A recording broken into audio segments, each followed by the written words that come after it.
Welcome to Untold Stories of Innovation, where we amplify untold stories of insight, impact, and innovation. Powered by Untold Content, I'm your host, Katie Trouth-Taylor.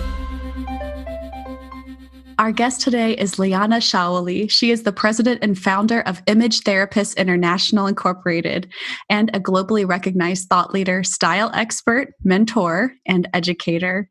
Ms. Chaouli provides transformation through the empowerment of wardrobe. And I cannot wait to talk more with you today about innovation storytelling and how it gets expressed in what we wear and in our self-images. Thank you so much for being here, Liana.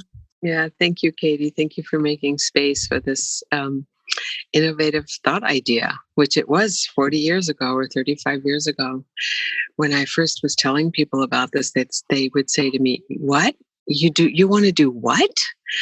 And I said, "Yeah, I want to marry and blend the worlds of therapy and the world of image and clothing, because wherever you go, there you are.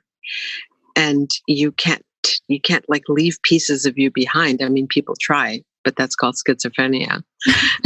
So I decided I had this pivotal moment where I saw that amazing, powerful women were not bringing all of themselves to a conversation. Like a piece was always hidden because they were not masterful at it. And usually that piece was the masterpiece that we get to live in, our bodies. And I thought, how strange, you have a triple PhD and you raised kids and you speak tons of languages, but when it comes to this body, this masterpiece that we get to live our lives in, you have no mastery.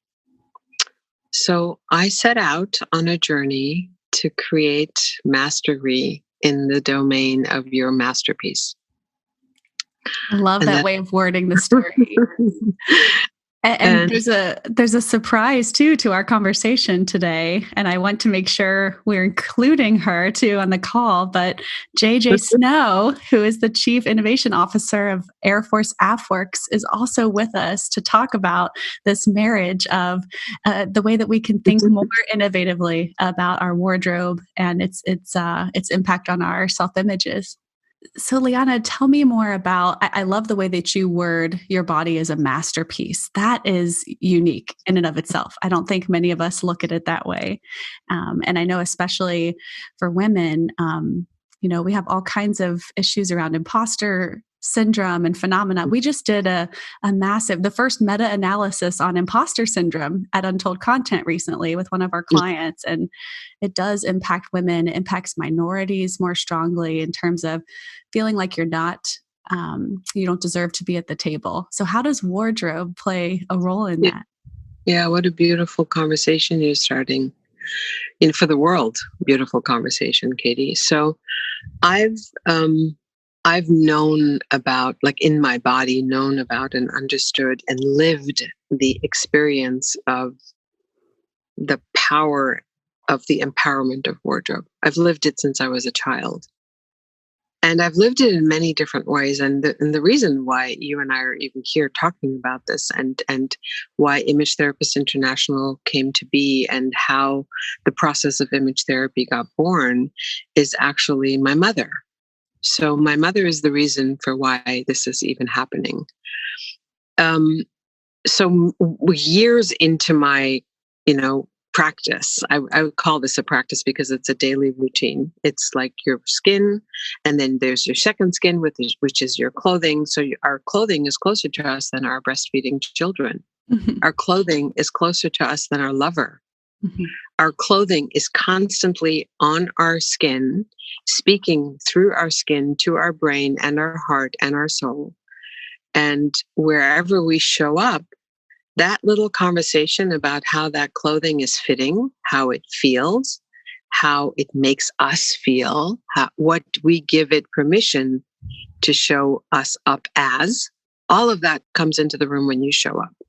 And I've known that since I was a child, and I didn't realize that was like the driving factor until My mom, one day, I was speaking to like 2,000 image consultants. I was doing a keynote in Washington, D.C., and she lives in New York. And my mother and I have had a very tumultuous relationship, very difficult relationship until I was about 45. And so she comes into this room and she says, I want to hear you speak. I've never seen you speak on a big stage. She comes in, she gets the keynote. I don't realize that she's in the breakout session, which has about 120 women in it. And I just say, please ask your questions at the end. And she starts speaking, and I hear her voice, and everything inside me just collapses. And I think, oh my God, what is this? My mom, what is she going to say? And she says, I don't have a question, but I have a comment. I want to tell you a story. And I'm at the front of the room losing my breath. And she says, I wanted to tell you that when I was a young woman, I was very sick in bed all the time. And my 2.5-year-old daughter would go into my closet and she would rip on the clothes until the hanger broke, bring everything, lay it out on top of the bed that I was sleeping in with the covers over my face because I was so sick. And the shoes and the scarves and the hat and the purses. And then she'd come and she'd gently lift the covers and she'd whisper in my ear, Mommy, please get dressed, because when you get dressed, then you will feel beautiful. And then you and I can go out and we can have fun together, Mommy. Mommy, please get dressed. And in tears, she continues and says, I could not follow my daughter's invitation, but you can. Because the same little girl that dressed me is the same woman that just taught you everything that she knows. And I know how wonderful she is because I was her first client. Oh my goodness. And so my mother is the reason every time I see a woman in pain, in the discomfort of this beautiful masterpiece that we get to live in, because she's too big, too fat, too heavy, too skinny, too tall, too dark, too brown, too loud, too soft, too quiet, too boobs too big, ass too big, whatever it is, whatever the conversation of the less thanness, of the shame that's attached to this magnificent masterpiece that we get to live in. Every time I hear it, I feel it, I see it, I want to leap in and I want to pull the covers off these beautiful women's faces. And I want to say, please put on these beautiful clothes, because when you do, we can all go out and play together. Yeah. Oh my goodness, Liana, thank you so much for sharing that. How did you react when you were on stage in the midst of this room of people? Yeah, thank you for asking that. So this room was supposed to be for 40 people, and I'd asked the organizers to do a bigger breakout, to give me a bigger breakout session, because there was going to be more people in there. After a keynote, then you go into a breakout. So there were 120 people standing in a room of 40. And we were all crying together. Mm-hmm. Yeah. And I asked my mom to come up to the stage. It was actually one of those pivotal healing moments for both of us, because I'm the oldest. I was very resistant. I'm outspoken. I come from a Persian Jewish background where girls don't speak up. I got married at 16. I had my daughter at 18. And I got divorced at 21.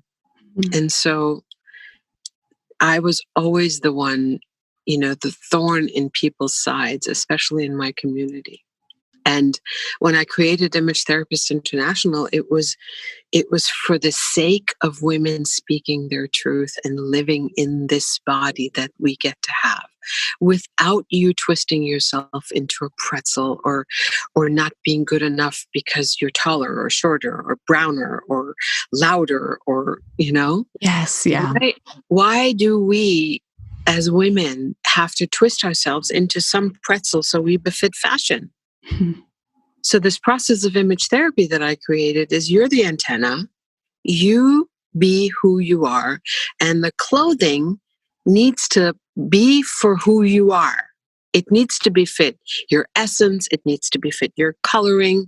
You're never going to twist yourself into a pretzel to be fit what fashion is saying. Mm-hmm. And so when I became a fashion designer, it was on the basis of who's in front of me. So I only did custom clothes. And in that process, I realized, there's this mother that comes in with these two twins. And she says, you have to dress them but the same because they're 18 and they have to find husbands. Persian woman, of course. And I said, no, I'm sorry, ma'am. I'm not going to do that. These are two different people. No, they look the same. They get the same dress. They have to find husbands. And asking these two young women about who they are. And one of them said, I want this dress and it has to be cut down to here. And I want my boobs to show and I want everyone to see me. And I'm going to find myself a husband. I'm like, okay. I turn to her sister, who looks exactly the same, is exactly the same imprint in lookalike. And this is what I say. I say, so Eva, how do you want to be? I don't even want to go to this party. You know what, Liana? I don't even like boys. I don't want to dress. I don't want to go to this wedding. I'm never going to get married to a boy. So here were these two girls looking exactly the same. And when they opened their mouth, everything changed. Mm-hmm. When you looked at their body language, they were like from two different universes. So I realized, oh my God, there's a formula that every human being has. So I created something called your essential formula. You have your coloring, you have your body structure, and then you have the sound of your voice. So you're looking at me right now, Katie, or you saw a picture. Can you imagine if my voice was like this? I'd be a very different person. What am I? Not at all. And people don't think about this. They don't think they enter a room and the three-dimensionality of your amazingness of your masterpiece shows up. Now, that doesn't mean you have to be an extrovert. That doesn't mean you have to be anybody else but you, because everyone else is taken. Yeah. What's amazing to me is that in all of my professional experiences, and I'm in my, mid 30s, this is not talked about. It's felt deeply, but it's really, there's not a lot of transparency or mentorship around this. And there was one video, a TED Talk, I think, that I saw when I was a graduate student. And as a graduate student, at the time anyway, for me, my journey, I had very little money. I felt out of place with a lot of older male academics and was needing to present at conferences for the first time and have a voice and let that voice be heard and have room at the table, if you will. And it's amazing, this one TED Talk, and I'll try to link it in the show notes. You maybe have seen it. It's about how before you walk onto a stage or into an interview, you should do the body talk. Yeah, it's the power. Yeah, the power poses. Yeah. So I starfish. I still do that, but I feel like it's a little. It never struck me as having the same level of depth that you're describing with image therapy. It's a little superficial. Like it's sort of like we posture and we pose to reflect power, which is important, but it didn't go to this level of thinking of inner transformation. It's Amy Cuddy. I know exactly which talk you're talking about. And there is a space for that conversation. Yes. And it's valid. It's valid. All of it is valid. What my work is about, or my conversation, my invitation to anyone who's listening to this is not about that's not okay, or this is not enough, or that. It's about you begin here. We begin inside. So this is 2 years ago when I went to Jordan. I got invited by one of the princesses of Jordan. We created a deeper level to the healing art of image therapy. And so we were, Princess Noor and I, we were talking a lot about this. And she said, come and visit and let's talk about this. So I'm in Jordan, and she had been so unbelievably gracious, and she's very much a proponent of women's rights and girls' rights and children having their voice. And she said, Liana, how do you present this in a way that people actually understand it? And because she hadn't seen this work. And when we went around, we had like 5, 6, 7, 8 speaking engagements. And I was presenting this to the bank Etihad, to all their managing directors. And half of the women were covered, with hijabs, gorgeous, gorgeous women. And what was so interesting about this, I saw, it doesn't matter whether I'm presenting this in Paris to fashion models or designers, or whether I'm presenting it in the Middle East. We all have the same conversation that's going on inside. At the bottom of the bottom of the bottom, there's a little tiny conversation of, will I ever be good enough? No matter how beautiful you are, no matter how powerful you are, no matter how much you've learned, no matter how many degrees we have. And that's what I'm a champion for, to let go of the bottom of that barrel, because it's not valid. It's not a valid conversation. The conversation of lack is just a conversation that's like a dark wolf. If we feed it, it'll stay alive. And so you found, as you've worked with different groups of women, that there's a sort of global or universality to that inner voice. Yes, there is. And we can go back into our history and we can find the moment where we made that contract. So it's enough when a child that is creative comes out of its mother's bedroom and goes with her mother's G-string or bra on her head, right? And she comes out and she's like all excited, Mom, look, I'm gonna do this, Mom, right?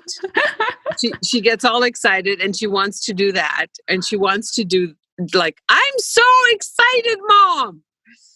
And she says, I have a new hat. Okay. So she goes out, and all the mother has to do is just one single half breath of a disapproving gaze.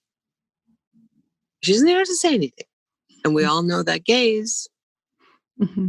We all know it because we know it in our bodies. We've all experienced it as children, from our parents, from whoever. Mm-hmm. And that child in that moment makes a contract. And the contract can be anything from, I'm not good enough, I can't be creative. The child doesn't know the difference between a bra or a G-string or a hat. Mm-hmm. The child is just using something to get itself excited. And the creativity of children is boundless. And sadly enough, then we shut that door and we shut another door, and then we grow up and we shut another door, and somebody says you're fat and we shut that door and we shut. So we are in this cocoon. Debbie Ford talks about it in her beautiful book, The Dark Side of the Light Chasers. She says, we're these castles, and then somebody walks in and doesn't like the living room, and somebody else walks in into our castle and doesn't like the dining room. And then we shut off all these rooms inside of ourselves until we live in the little tiny hallway on the floor between the kitchen and the bathroom. And that's where we get to live, because that's the only place that no one's criticized. Right. But see, here's the thing. Here's the agency that we have. When we get to recognize and acknowledge who we are, when we get to recognize this masterpiece, just pretend there's no one out there for a minute. When there's no one out there, no one can come and attack you, except we do a pretty good job of abusing ourselves inside our brains just by ourselves. We don't need bad boyfriends in our bed, because there's a bad girlfriend sitting right here in my brain. Mm-hmm. And I give agency to that voice. I always say, your brain's not a good neighborhood to go into by yourself. Yeah, that's a good point. But we do. And then it becomes real. And there's no evidence for it.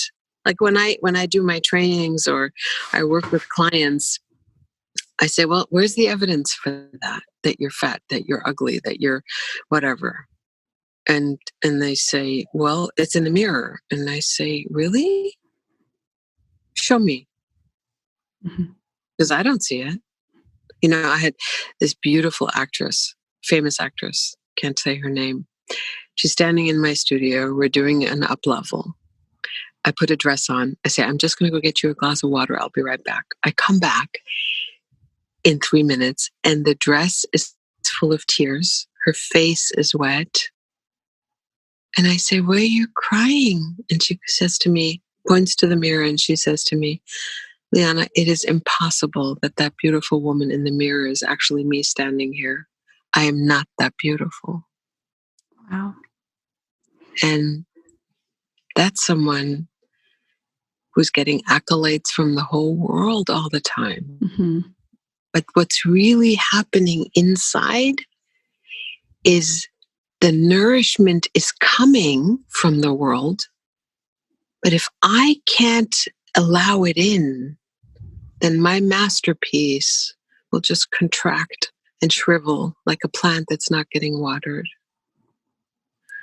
And so the work of self-image therapy is really seeing that the blueprint that I have on the inside and the blueprint that happens on the outside, which is the cloak, the clothing, the wardrobe, which happens to be my second skin, when those two are in harmony, then I can show up in the world in comfort, because comfort shows up in my voice, it shows up in my face, it shows up in every single way that I connect to the universe and the world. And mostly it shows up when situations are difficult and there are breakdowns, and I choose to stand in my beauty. I choose to stand in the glory of who I am. And that's where freedom and empowerment lives. I love and that. It doesn't get fed from the outside. It gets fed from in here. Right. Yeah. Yeah. Can you share with me your thoughts on, especially in professional settings, in career settings, there's, and I think this is true for every social setting. And so I'm a rhetorician. And so I'm always thinking of similar things, but from the aspect of language and how it shifts depending on who you're talking to and what context and what community, and constantly evolving. Yeah. And I think that our second skin, as you call it, our clothing choices, it's the same, right? They're constantly shifting based on the situations we're in, the environments we're in.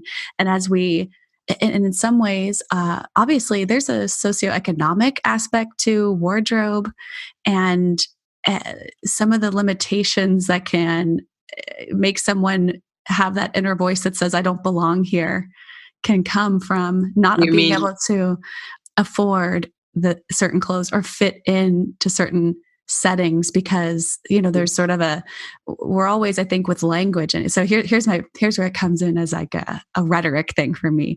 We enter a discourse community, and we listen for how people talk, and we try to meet them where they're at and connect, because at the end of the day, we all want to be a tribe, right? And so we're listening and we're trying to match their language and mirror. Yeah, Mm-hmm. exactly. And wardrobe situations, I feel, are so, maybe even more than language, have that same kind of community interaction. So anyway, I'd love to hear your thoughts on that, and especially when it comes to navigating what kind of professional lives we want, right, for ourselves, and the ways that wardrobe can block or open. Yeah. So, Katie, we need to do like a 5-part series. Right. Yeah. I was talking to your husband about that, because I said, JJ and I, we have these ideas and we want to do a 5-part series. Here's why this is so important. So one of my taglines is, I provide transformation through the empowerment of language, choices, and wardrobe. So the ontology of language. So you as a linguist, or as a, did you say you're? Rhetorician. Okay. So I'll call, any of them are fine. They're very similar. So I say this to you from a woman who dreams in 5 languages. I speak 6 or 7. I dream in 5. Wow. So when I say something to you in English, to me, it doesn't feel the same way as if I would say it. Wenn ich jetzt mit dir Deutsch sprechen würde, dann würde in mir etwas ganz anderes passieren. So if I were to speak to you in German, inside of me, something very different would be happening. Or Farsi. Jawohl. Or Hebrew. Yeah, right? So it's very different. Now, the same. So let's just take that context and say, okay, well, what if you're going to France or Germany or Italy or Persia? So the context of clothing choices, let's start there. People don't have clothing choices. People have reactions. Most people do not choose their clothing. They think they do, but really they don't. Okay, tell me more. I have 40 years of proof of that. So Most people do not use their clothing as a frame. They use it as armor. Because the conversation of lack is so powerful. Look, the reason why I am not in the fashion industry is because the fashion industry, and I don't want to say this about everybody, but I do know a lot about it, and they make you bleed on your own lack, and then try to sell you pieces from a place of you're not good enough. I don't do that. I pick you up where you're at, and I want to empower you so that I don't care where you're buying your t-shirts at Target or at Neiman Marcus. You need to know what looks good on you so that when you find a piece, even especially when it's in a secondhand store, that you can make yourself look the most magical and beautiful and comfortable and amazing, because the tools you are choosing are the tools that your masterpiece needs. So I don't believe in any of this, because you're this, you have to have these clothing in order to make yourself feel better. That's not how my brain works. Look, I used to make $5,000 evening gowns. So it's not a question of how expensive is the piece. I know that our society lives by that. Our society lives by labels. Our society lives by the messaging of the labels.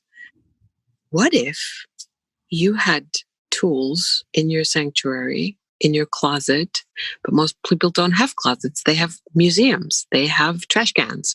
They have storage units. They don't have their second skin live in a sanctuary. Oh, tell me more about this. So what do you recommend? You're right. This is going to have to be a 5-part series. I'm telling, I was talking to Stephen earlier, and I said, we have this idea of a 5-part series that we really want to give you. So, JJ and I have talked about what happens when you're wearing a uniform. Okay. Yes. Now you can have an Army uniform. You can have an Air Force uniform. You can be a judge and have a uniform. You can have all kinds of uniforms. And then there are people who become so small in their expression into the world that they only wear this and this and this and this. And I grew up in a city, Hamburg, that had uniforms. Every woman had to have a pleated skirt, and they had to have their Burlington socks, and that they had the little pearl thingies, and the uniform. That means you're this.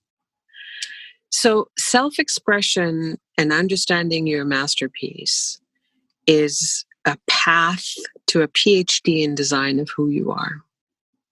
I love that. Which wasn't taught to us when we were children. Not at all. Right. Yeah, not at all. First we're told to talk, then we talk, then they tell us to shut up. Then then they tell us, get creative, make Legos, do this. Then you get creative, then you do that. Then you come out of your mother's bedroom with underwear on your head, and then they tell you to stop being creative. So it's like push, pull, push, pull. Yes, absolutely. And then we grow up, and then we're writing poems, meaning we're creating our life in language with words, like writing on a chalkboard, and with our right hand, and with the left hand, we have a wet sponge, and we're making it all go away. So the creativity that's possible and the possibilities that are possible are inside of our closet. And what is going on in your closet, if you really look and are honest with yourself, that's what's going on in your mind and in your heart. People have 4 different sizes. They open their closets and their clothes are talking at them. You bought me, you never wore me, there's a $500 tag on me, and why aren't you wearing me? Guilt, guilt, guilt, adrenaline, cortisol. And then you wonder why women are carrying belly fat. And you wonder why women don't feel sensual. And you wonder why it's like, it's 5-part series. What can I tell you? What should walking into your closet in the morning feel like in an ideal, when you're kind of striving for a healthy self-image? I can tell you that every single piece in your closet has a mother, a brother, a sister, and shoes to match. I love that. Everything. And you know why they do? Because every single piece has to first and foremost look amazing on you, right? And once it looks amazing on you, every single other piece that comes into your closet or onto your body, because it looks amazing on you, it's going to have mothers and brothers and sisters and cousins and shoes to match and earrings and necklaces, because it is all a expression of your blossoming. Now, this is the same for men. But people buy clothes that walk in a half an hour before they do, and then they leave the party an hour after the person does, and totally drunk. And the only thing people remember is that, do you remember that red suit? Oh my God, that print. Was that a Picasso? What was that? But they don't remember the person. Mm-hmm. So people don't buy clothing to frame them. People buy clothing, most people, before they get this work into their bodies, they don't even know that they're doing it. They buy clothing to hide the boobs, to hide the butt, to hide the thing, to hide the, it's not good enough. Oh my God, I wish I was skinnier, fatter, shorter. You know, it's always about a Band-Aid. Mm-hmm. So when you ask, what would a beautiful wardrobe look like? It's an expression of who you are. It's an effortless, easy, magical way to show up who you are in all your amazingness. But most people don't have that. Most people don't have a sanctuary. Most people have this expression. They go into their closet and they're frustrated. They open the closet, they're even more frustrated. Then they have to go to a party. They don't know what to wear. They have maybe two things that are their fallbacks, but they wear 20% of their closet 80% of the time. They go in, they're trying to get ready for a party. They're naked. Their bed has a huge pile of clothes on it. Their bed is dressed and the closet is empty, and they still don't know what to wear. Right. Yes. That's what, closet full of clothes, nothing to wear. And so it is all of these pieces that have gotten me into a place where, you know what, this, you can really learn this. This is not so difficult. JJ's going through it right now. And to see, for me as a mentor, the biggest joy is to see my clients soar. I never want anyone to be dependent on me. I want to give you a task. I want to give you a principle. I want to give you lessons. And then I want you to go out and soar. Come back, learn some more, implement what you've learned, and watch how people around you go, what? Are you in love? What happened to you? Did you lose 20 pounds? Because you can do that. Yes, yes. What do you say to, you know, I think especially in a time of the pandemic, what we wear is so dramatically changed. So what are your thoughts and feelings? What conversations are you having with your clients now? Should we be getting fully dressed every day or not? Yes. What are your thoughts? So when you don't have pants on and you're only dressed from the waist up, 95% of your language is body language. It will show up in your voice and it will show up on camera. Mm. That withhold or that not telling the truth shows up somewhere. It can show up at the end of a sentence. It can show up with the lack of you really empowering yourself in your language.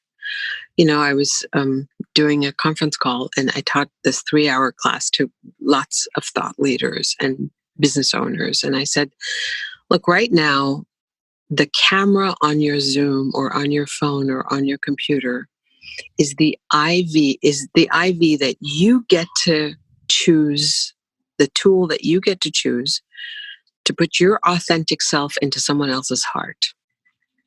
And for those of us who've spoken on big stages, 5,000, 10,000, 15,000 people, we're not at the back of the room anymore. We are on other people's laps.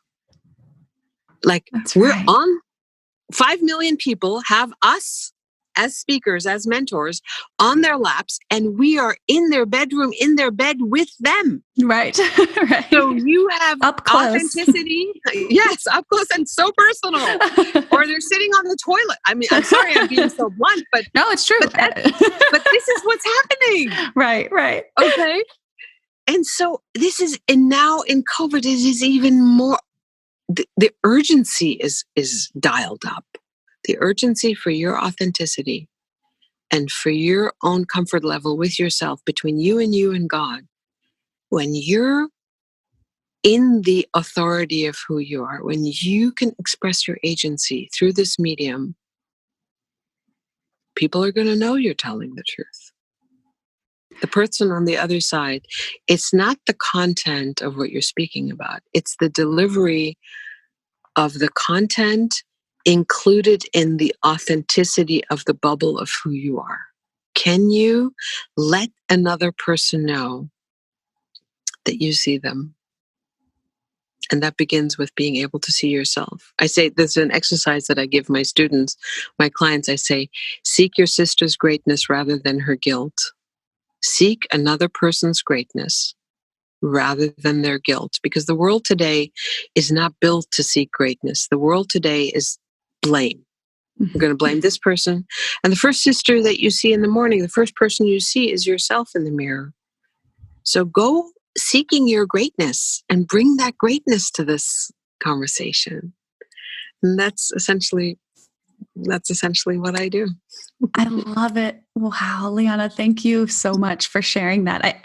There's so much to dive into more from this conversation. We didn't get to talk more about uniforms. We didn't get to talk about affirmations and things that routines and habits and ways we can change them in order to transform our ways of looking at the mirror.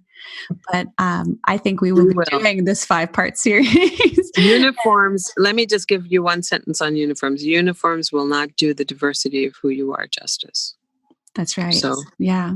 When you are in uniform, there are different ways to show up authentically. That's a beautiful point. Yes, yes. And I'm fascinated by the ways uniforms allow for certain action and disallow for other actions. And that's not just literal uniforms. That's also how we show up and how we, even if we're working on a wardrobe of choice. Mm-hmm. And there's still so much, I think, to talk about when it comes to social pressures and how we navigate that professionally. Yeah, it's a big conversation, Katie. But just enough, all of that. But this is a big conversation and what we give meaning to. Look, uniforms are in the domain of meaning. Mm-hmm. Okay, so you're in the domain of language. So everything that is created in the world is created in the domain of language. When you make a declaration, when I make a declaration, then I am the authority to make a declaration on my life. Okay? Uniforms falls into that. So I am saying this is my declaration of being in the world because I am committed to the Air Force, or I'm committed to the clergy, or I'm committed. So a uniform says a lot to the world, and then there's still the person behind the uniform. Mm-hmm. So it's a huge topic. It isn't just like, we can't just like say, oh, well, let's just scratch the surface on that. It's a deep topic. Yes, agree. I know. I wish we had more time today to talk.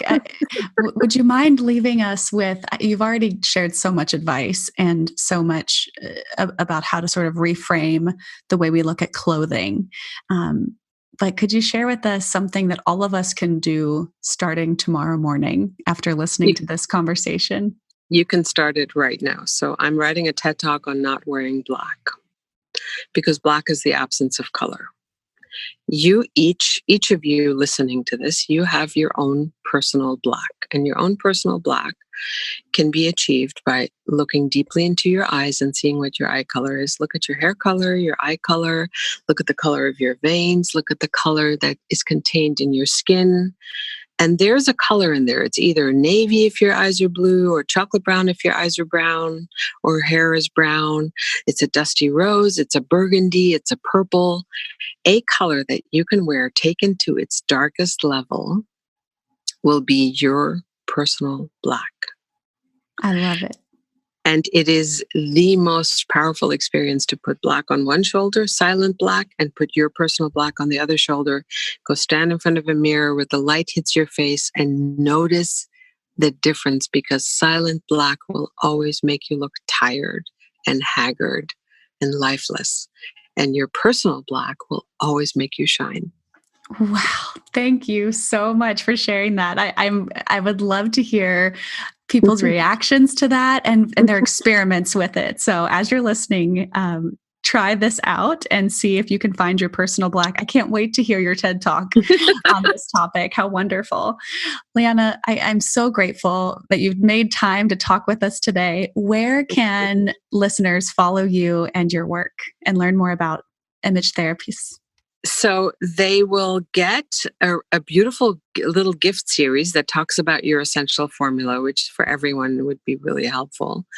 So you go to betheoffer.com, betheoffer.com, betheoffer.com. And you sign up with your name. It's a beautiful little series that tells you all about what's included in your essential formula. And you learn a lot. And if you're interested, just, connect with me on Instagram, Facebook, go to Be the Offer.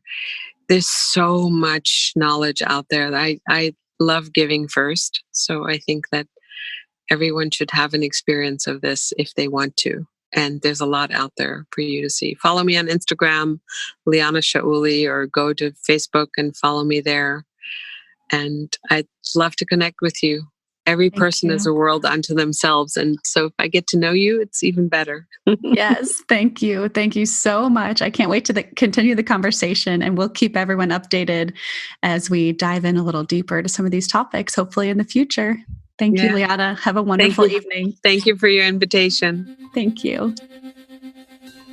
Thanks for listening to this week's episode. Be sure to follow us on social media and add your voice to the conversation. You can find us at Untold Content.